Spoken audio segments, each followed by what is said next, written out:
سب تعریفیں اللہ جل شانہ وحدہ لا شریک کے لیے، جس نے اپنی قدرت کاملہ سے اس کائنات کو حضور نبی کریم صلی اللہ علیہ وآلہ وسلم کے عرفان کی خاطر پیدا فرمایا۔ بے شمار درود حضور نبی کریم صلی اللہ علیہ وآلہ وسلم کی ذات اقدس کی خاطر، جن کی ذات اقدس اس کائنات کی تخلیق کا باعث بنی۔ اللہ جل شانہ نے قرآن مجید میں ارشاد فرمایا، کنتم خیر امۃ اخرجت للناس تأمرون بالمعروف وتنہون عن المنکر۔ پروردگار عالم نے فرمایا، تم بہترین امت ہو جنہیں پیدا کیا گیا ہے، تم لوگوں کو نیکی کا حکم دیتے ہو اور برائی سے روکتے ہو۔ اللہ جل شانہ نے قرآن مجید کی اس آیت میں اس امت کا مرتبہ بھی بیان کیا اور پھر اس امت کے ذمے جو کام لگایا وہ کام بھی بیان کیا۔ مرتبہ یہ ہے کہ یہ امت ساری امتوں سے بہترین اور افضل امت ہے، اور ذمہ داری یہ ہے کہ نیکی کا حکم دیں اور بدی سے لوگوں کو منع کریں۔ نیکی کا حکم دینا اور بدی سے منع کرنا یہ تو وہ کام ہے جو ان کے ذمے لگایا گیا ہے، لیکن ان کی افضلیت کی وجہ یہ نہیں ہے، یعنی یہ بہترین اور افضل امت اس لیے نہیں ہے کہ یہ نیکی کا حکم دیتے ہیں اور برائی سے منع کرتے ہیں، یہ وہ ذمہ داری ہے جو ان کے ذمہ لگائی گئی ہے۔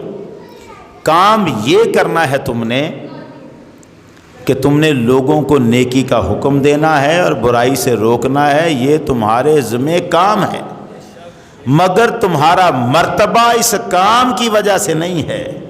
افضل امت تم اس لیے نہیں ہو، افضل امت تم اس لیے ہو کہ تمہارا جو سردار ہے وہ انبیاء کا تاجدار ہے۔ سبحان اللہ، نعرہ تکبیر، نعرہ رسالت، نعرہ رسالت، نعرہ رسالت، حق و شان مصطفیٰ۔ اعلیٰ حضرت نے جو فرمایا نا، ملک کونین کے انبیاء تاجدار، تاجداروں کا آقا ہمارا نبی، سب سے اولا والا ہمارا نبی، سب سے بالا والا ہمارا نبی۔ افضلیت کی بنیاد یہ ہے کہ تم محمد عربی کے دامن سے جڑ گئے ہو۔ حضور کے دامن سے جڑ جانا یہ اتنا بڑا مرحلہ ہے جس نے ہمیں تمام امتوں میں افضل ترین امت بنا دیا ہے۔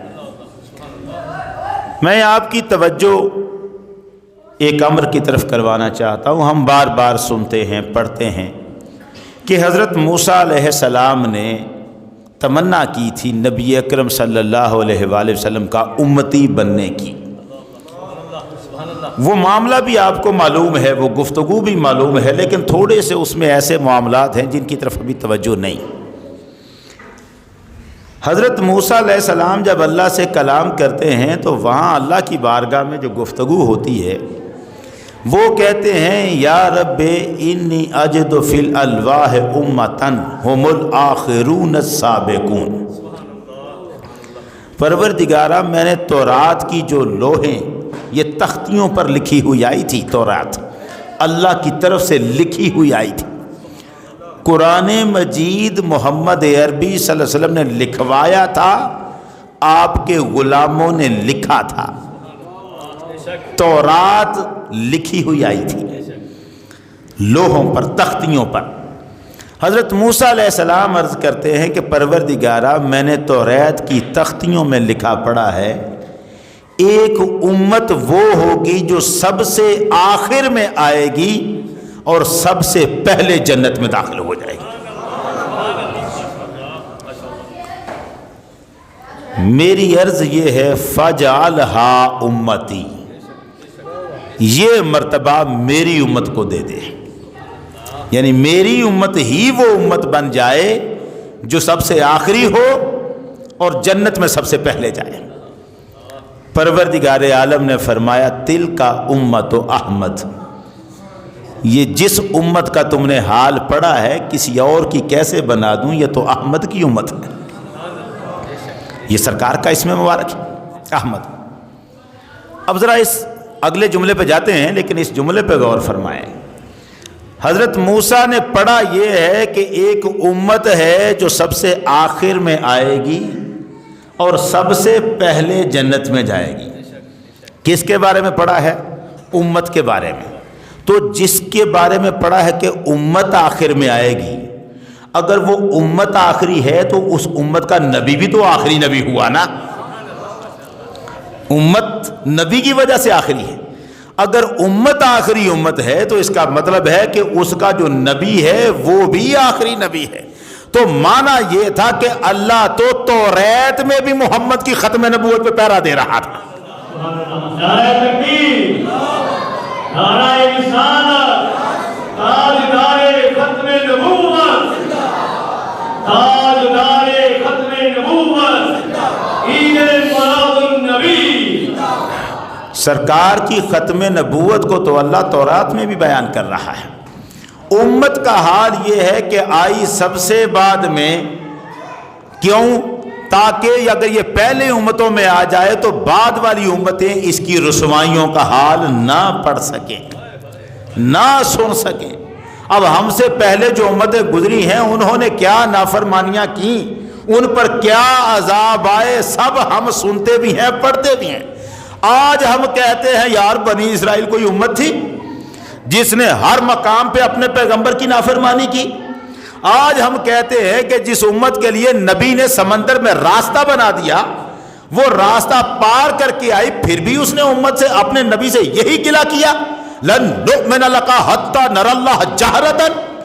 موسیٰ ہم تجھے نبی نہیں مان سکتے جب تک خود اللہ ہمارے سامنے نہ آئے۔ ہم کہتے ہیں کیسی امت ہے یہ، اپنے نبی کے کمالات اور معجزات دیکھ کر بھی نہیں مان رہے۔ ہم پڑھتے ہیں قرآن کہتا ہے کہ ہم نے پھر ایسی امتوں کو جنہوں نے ہماری نافرمانیاں کی حکم دیا کونوا قردۃ خاسئین، دتکارے ہوئے بندروں میں تبدیل ہو جاؤ، بن گئے بندر۔ آج ہم پڑھتے ہیں ان کی رسوائیوں کا حال، پڑھتے ہیں فلاں قوم پہ یوں عذاب، فلاں قوم پہ یوں عذاب۔ ہمارے ساتھ اللہ جو بھی کرے یہ تو الگ ہے نا کہ محمد کی برکتوں سے ہمارے ساتھ کیا ہونا ہے۔ ہمیں تو حضور نے اپنے پروں میں پناہ میں لے رکھا ہے، لیکن جن کا حال پہلے جو گزری ہیں ان کا حال جب ہم پڑھتے ہیں تو کہتے ہیں نا کیسی امت تھی یہ جو آج ہم ان کے بارے میں کہتے ہیں۔ رب نے کسی اور امت کو یہ مرتبہ ہی نہیں دیا کہ وہ امت محمد کے بارے میں ایسا سوچ بھی سکے، وہ سوچ سکے کوئی کہ محمد کی امت کیسی ہے، نہ، ان کا پردہ رکھا ہے۔ یہ اخیر میں بھیجے ہیں، ان کو کسی اور امت کے سامنے رسوا نہیں کیا۔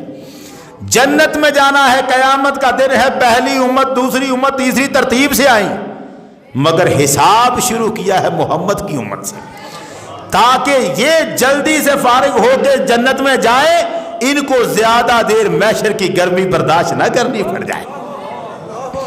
یہ محمد کی امت ہے، یہ پہلے جائے۔ ہم الآخرون السابقون، اتنا مرتبہ دیکھ کر ہی تو موسیٰ علیہ السلام نے عرض کیا نا پروردگارا میری امت کو یہ مرتبہ دے دے۔ فرمایا نہیں، یہ امت کس کی ہے؟ تلک امت احمد، یہ احمد کی امت ہے، مرزا غلام احمد کی نہیں۔ بیان کیا ہو رہا ہے؟ یہ احمد کی امت ہے جس کو یہ مرتبہ ہے۔ احمد کی امت آخری امت ہے۔ آخری امت کہنے کا مطلب یہ تھا نہ اس کے بعد کوئی امت ہے، نہ اس کے بعد کوئی نبی۔ نبی کیسے آ سکتا ہے جب امت ہی نہیں ہے؟ تو بعد میں حضرت موسیٰ نے جب یہ جواب سنا، اگلا سوال رکھ دیا، عرض کیا پروردگارہ چلو یہ تو ہو گیا، میں ایک اور امت کا حال بھی تورات میں پڑھتا ہوں، انی اجد فی الالواح امت هم المستجیبون والمستجاب لهم۔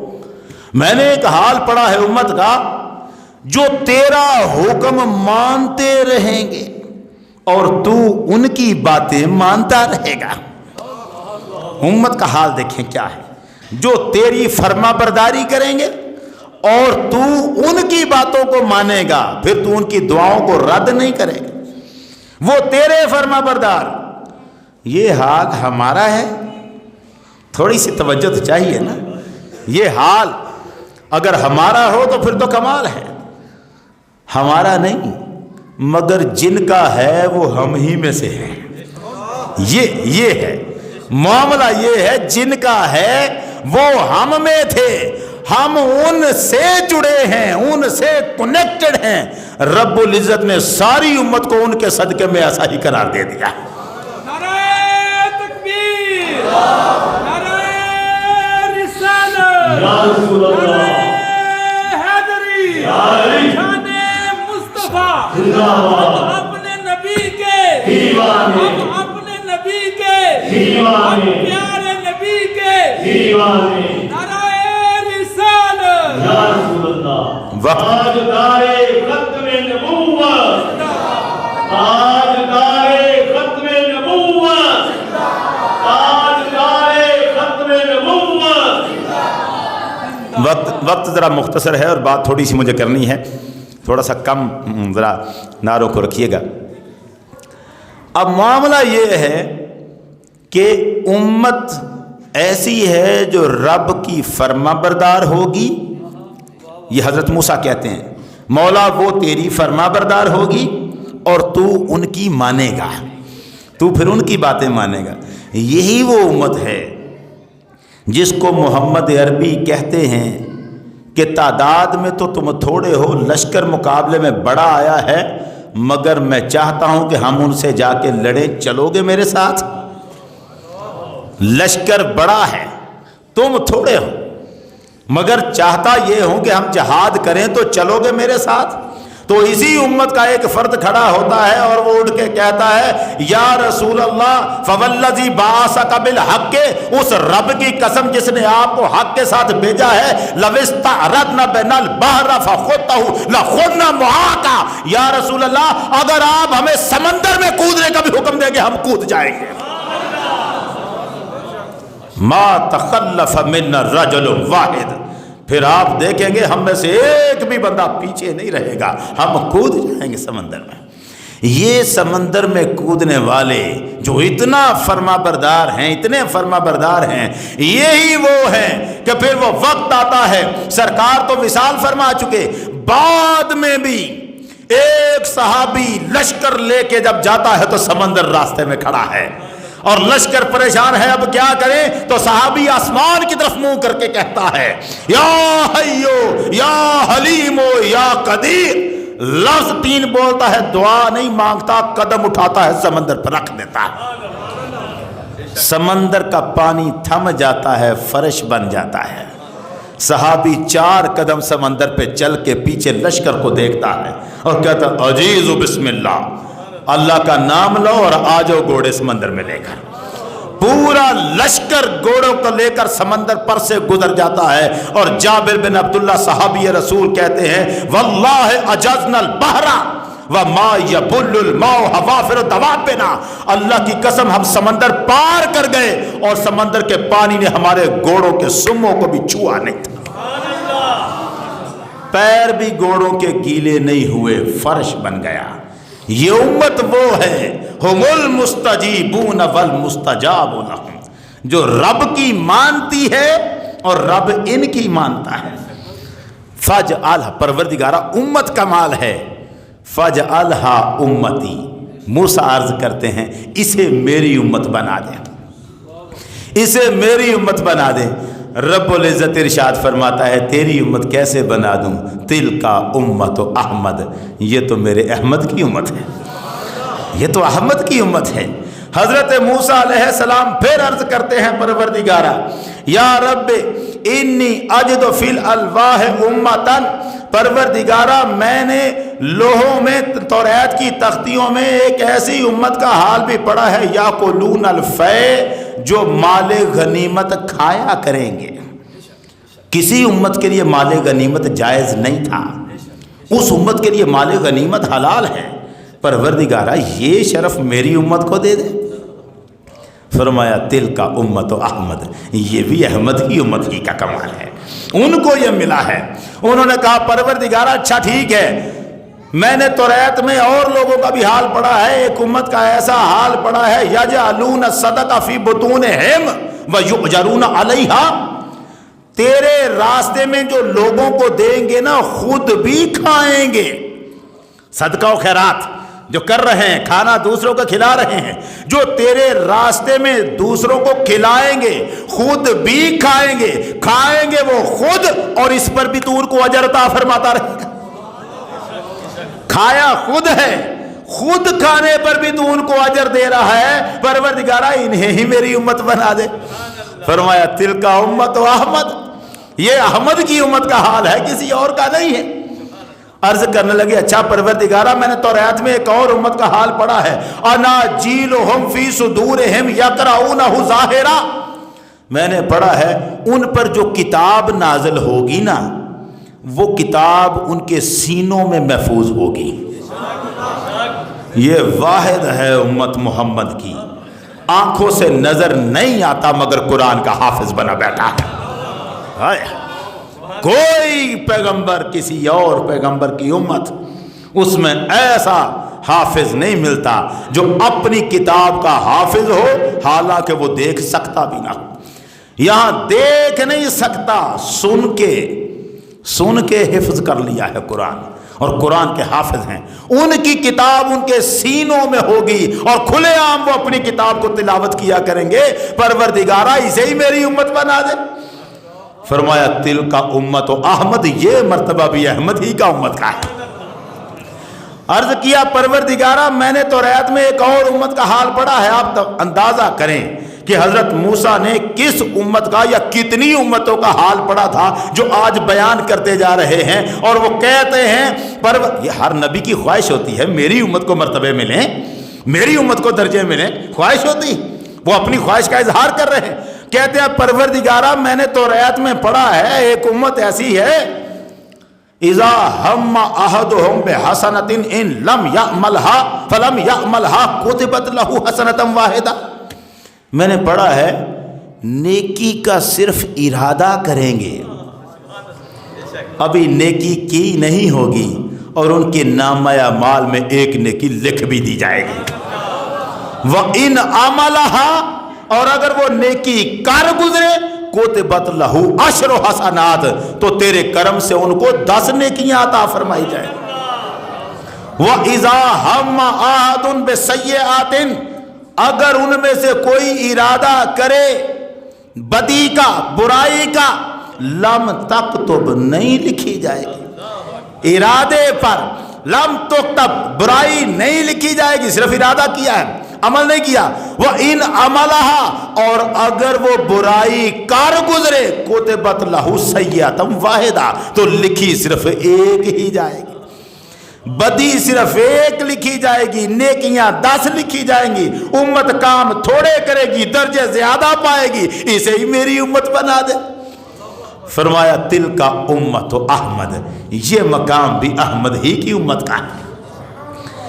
فرمانے لگ، عرض کرنے لگے یا رب العالمین ٹھیک ہے یہ سارے شرف امت احمد کے ہیں، میں نے ایک اور امت کا حال پڑھا ہے، انی اجد فی الالواح امتن، ایک اور امت کا حال میں نے پڑھا ہے، یؤتون العلم الاول والعلم الاخر، اول و آخر کا سارا علم ان کو عطا کر دیا جائے گا، سارا علم، اول و آخر کا علم ان کو عطا کر دیا جائے گا۔ فَيَقْتُلُونَ الْمَسِيحَ الدَّجَّالَ، اور وہ امت دجال کے ساتھ بھی جنگ کرے گی، لڑے گی دجال کے ساتھ۔ پروردگارہ اسے ہی میری امت بنا دے، یہ مرتبہ ہی میری امت کو دے دے۔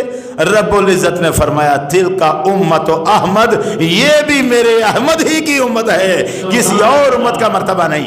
اب جو یہاں آئے ہیں حضرت موسیٰ، یہاں آئے ہیں حضرت موسیٰ علیہ السلام، تو محسوس کر لیا یہ جتنے شرف میں پڑھ رہا ہوں سارے کے سارے شرف اللہ نے احمد کی امت کو دیے ہیں۔ اللہ نے احمد کی امت کو دیے ہیں، کسی اور امت کی طرف نہیں آ رہے۔ جس نبی کی امت کا یہ عالم ہے، موسیٰ نبی ہیں، اپنا بھی سے دیکھیں، نبی ہیں، اللہ سے ہم کلام ہوتے ہیں، آج بھی کلام ہی کر رہے ہیں، گفتگو اللہ سے ہو رہی ہے، نبی کے طور پہ ہو رہی ہے۔ اور جب پتہ چلتا ہے احمد کی امت کتنے مقام والی ہے تو نبی ہم کلام ہونے والا اللہ سے کہتا ہے پروردگارا، پھر سب معاملات ایک طرف، اجعلنی من امت احمد، مجھے بھی محمد کی امت ہی میں درج کر رہا تھا۔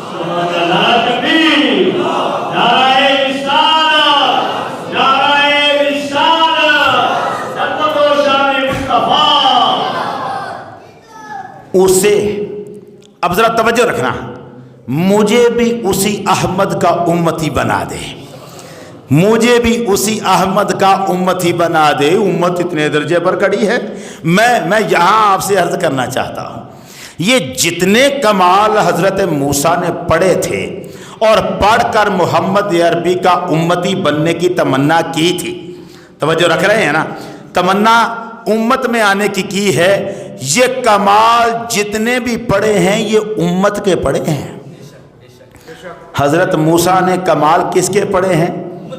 امت کے پڑھے ہیں۔ امت میں آنے کی تمنا امت کے کمالوں کو پڑھ کے کی ہے، ابھی محمد کے کمال تو پڑھے ہی نہیں ہیں۔ آپ تصور کر رہے ہیں نا کہ ابھی تو امت کے کمال پڑھے ہیں، محمد کے کمال تو پڑھے ہی نہیں۔ محمد کے کمال آتے تو خدا جانے پھر مرتبہ کیا ہوتا۔ ایک جس نے پڑھے، حضرت عیسیٰ علیہ السلام بھیجا ہی بشارتیں دینے کے لیے، بتاؤ لوگوں کو محمد آنے والے ہیں، بتاؤ، تو انہوں نے آ کے کیا بتایا؟ انہوں نے آ کے بتایا I am not worthy to unloose the ties of the chosen or the lashes of the messenger of God۔ انجیل ہے، عیسائیوں کا ترجمہ ہے، انگریزی میں انہوں نے کہا، یعنی انجیل انگریزی میں ترجمہ کیا نا، میں وہی لفظ دہرائے ہیں میں نے، انجیل برنباس میں حضرت عیسیٰ نے فرمایا لوگو مجھے دیکھتے ہو، میں مردے کو قم باذن اللہ کہتا ہوں کھڑا ہو جاتا ہے، میں بیمار کو ہاتھ لگاتا ہوں ٹھیک ہو جاتا ہے، میں مٹی سے پرندہ بناتا ہوں پھونک مارتا ہوں اڑ جاتا ہے، میں مادر زاد نابینے کو بینائی دے دیتا ہوں، دیکھا ہے تم نے، تم گھروں میں کھا کے آتے ہو رکھ کے آتے ہو، بتاتا ہوں نا تمہیں، میں اتنی شانیں جانتے ہو؟ لوگوں نے کہا جانتے ہیں۔ کہنے لگے اب سنو، میں اتنی شانوں والا پیغمبر، میں اس آخری نبی کے جوتوں کے تسمے کھولنے کے قابل نہیں۔ نعرہ تکبیر، نعرہ رسالت، شان انبیاء۔ یہ بات اگر خود عیسیٰ علیہ السلام نہ کریں تو ہمارے محمد نے ہمیں اجازت نہیں دی ایسی بات کرنے کی۔ سرکار نے فرمایا ہے میری شان اس طرح بیان نہ کرنا کہ کسی دوسرے نبی کی تحقیر ہو۔ ہم کبھی نہ کرتے، ہم اپنی طرف سے کبھی نہ کہتے کہ فلاں نبی محمد کے جوتے کھولنے تسمے کھولنے کے قابل نہیں، نہ ہم نہ کہتے۔ یہ تو وہ لفظ ہیں جو انجیل برناباس میں لکھے خود حضرت عیسیٰ علیہ السلام نے فرمائے، تبھی تو پیر کرم شاہ الازہری نے لکھے ہیں۔ اور حضرت عیسیٰ کہتے ہیں میں اس نبی آخر الزمان کی جوتی کے تسمے کھولنے کے لائق نہیں۔ اگر عیسیٰ اپنے آپ کو محمد کے سامنے یوں دیکھتے ہیں تو اب مجھے بتانا وہ بندہ جو کہے کہ محمد میرے جیسا ہے یہ کہاں کھڑا ہے؟ اس کو کیا پتا کہ محمد کا مقام کون کیا ہے؟ چہ بے خبر سے مقام محمد عربی است۔ علامہ اقبال کہتے ہیں ایسی باتیں کرنے والا محمد عربی کے مقام سے بے خبر ہے، وہ جانتا ہی نہیں ہے کہ محمد عربی کا مقام کیا ہے، جس کی امت کے درجے یہ ہیں کہ مردے تو ان کے حکم سے زندہ ہوتے ہیں جو محمد کے غلام بن جاتے ہیں، ان کے حکموں سے زندہ ہوتے ہیں۔ محمد عربی کے دام سے، آپ کے دامن سے ہیں ساری فضیلتیں، امت کے پاس کچھ نہیں رہا۔ یہ جتنی باتیں پڑھی ہیں نا آپ نے، یہ شانیں ابو بکر و عمر و عثمان و علی کی تھیں۔ یہ جن کی جو رب کی مانتے تھے رب ان کی مانتا تھا. یہ شان ابو بکر و عمر و عثمان و علی کی تھی, یہ شان غوث جلی کی تھی, یہ شان ان کی تھی جو محمد عربی کے سچے دامن سے جڑ گئے تھے. ہم تو صرف نام کے ساتھ جڑے ہیں. کبھی یہ نوجوان مسلم تدبر بھی کیا تو نے, وہ کیا گردوں تھا تو جس کا ہے ایک ٹوٹا ہوا تارا. تو ٹوٹ کے گرا ہے, وہ آسمان کچھ اور تھا. اگر چاہوں تو نقشہ کھینچ کر الفاظ میں رکھ دوں, مگر تیرے تخیل سے فزوں تر ہے وہ نظارہ. وہ نظارہ اتنا اونچا ہے کہ تمہیں سمجھ ہی نہیں آ سکتا وہ محمد عربی کے غلام کیسے اس شان کے مالک بن گئے. ان کی شانیں. اب میں عرض کرنا چاہتا ہوں لوگوں, ہمارے پاس عمل کوئی نہیں رہا. جتنے بتائے ہیں نا اس حدیث میں, ہمارے پاس ایک بھی نہیں. بس ایک بات رہ گئی ہے. کیا؟ وہ جو لفظ اللہ بولتا تھا, تل کا امت احمد, یہ امت میرے احمد کی ہے. یہ وہ شرف ہے. ہم جو بن جائیں کلمہ محمد کا اگر پڑھتے ہیں تو یہ شرف ہمارا ہے. پھر ہم امت ہیں احمد کی. کلمہ محمد کا اگر پڑھتے ہیں لا الہ الا اللہ محمد الرسول اللہ صلی اللہ علیہ وسلم, یہ ہمارے دل میں اور زبان میں ہے تو ہم امت احمد ہیں. یہ نسبت ہماری باقی ہے. یار یہی ایک بچی ہے, اب عمل کوئی نہیں بچا. اور ڈر ہے کہ دنیا اسے نہ توڑ دے. میں جو عرض آپ سے کر رہا ہوں شاید پچھلے جمعے میں بھی ایسی بات کی تھی. عرض یہ کرنا چاہتا ہوں, مجھے نظر آ رہا ہے اس وقت ہم بہت بڑے فتنوں کا شکار ہو رہے ہیں. اتنے فتنے ہیں, شکل بدل بدل کے آ رہے, آپ تصور بھی نہیں کر سکتے. کس کس طرح سے غیر مذہب اوپر چڑھائے جا رہے ہیں اور مسلمان امت محمد کو دبایا جا رہا ہے. یہاں تک کہ میں جانتا ہوں, آپ بھی جانتے ہوں گے, آپ کے بھی السلام علیکم تعلقات واسطے ہوں گے, مجھے ایسی شادی کی بھی دعوت آئی جو شادی بندہ اپنے بیٹے کی مرزائیوں کے گھر میں کر رہا تھا. اب مجھے بتاؤ نا, تو کہتا ہے اس سے فائدہ ہی ہوگا. اگر ہمیں اہل کتاب سے شادی کر سکتے ہیں تو مرزائیوں سے بھی کر سکتے ہیں. جس غریب کو یہ پتہ نہیں ہے اہل کتاب ہونا اور بات ہے, محمد کے دین کو چھوڑ کر کافر ہو جانا یہ دوسری بات ہے. کفر مرتد ہونا یہ الگ بات ہے. جس کو یہ پتہ نہیں, ایک شخص میرے سامنے بیٹھا ہے اور وہ مجھے کہتا ہے میں ان فرقوں کو نہیں مانتا, یہ دیوبندی وہابی شیعہ مرزائی یہ میں نہیں مانتا. جاہل آدمی کو یہ نہیں پتا مرزائی مسلمانوں کا فرقہ نہیں ہے. تو نہیں مانتا فرقوں کو, سنی وہابی شیعہ کو نہیں مانتا, نہ ہم بھی نہیں مانتے. ہم بھی یہی کہتے ہیں دیوبندی وہابی بریلوی یہ تینوں اہل سنت والجماعت کی جماعتیں ہیں, گروہ ہیں, بس غلطیاں لگ گئی ہیں, یہی کہتے ہیں. لیکن تو اب اسی کتار میں مرزائیوں کو کھڑا کر دے اور بہانے سے مجھے سمجھانے لگے میں فرقہ بندیوں کو نہیں مانتا, کوئی دیوبندی ہے, بریلوی ہے, وہابی ہے, مرزائی ہے. دیکھا کیسا لپیٹ کے کیپسول دے رہا ہے. جہاں مسلمانوں کے گروہوں کے نام ہیں بیچ میں چلاکی سے مرزائیوں کافروں کا نام فٹ کر رہا ہے. ایسی پڑیاں ہم نہیں.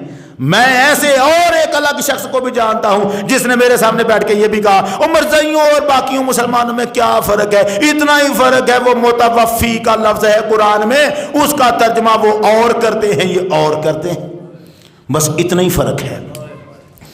مجھے بتاؤ نا ایسے مسلمان کس مذہب کے مسلمان ہیں, کون سا دین ہے ان کا؟ اب لوگ صرف دنیا کی خاطر پیٹ کی آگ بجھانے کے لیے اپنے مذہب اسلام کے ساتھ کفر کرتے جا رہے ہیں.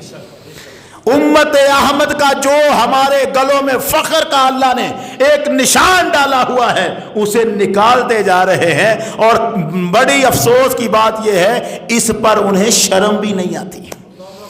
مصیبت اب یہاں بن گئی ہے, اس پر انہیں شرم بھی نہیں آتی. اب کس طرح سے دبایا جا رہا ہے, نام نہ لینا یا رسول اللہ کا ورنہ پہچانے جاؤ گے.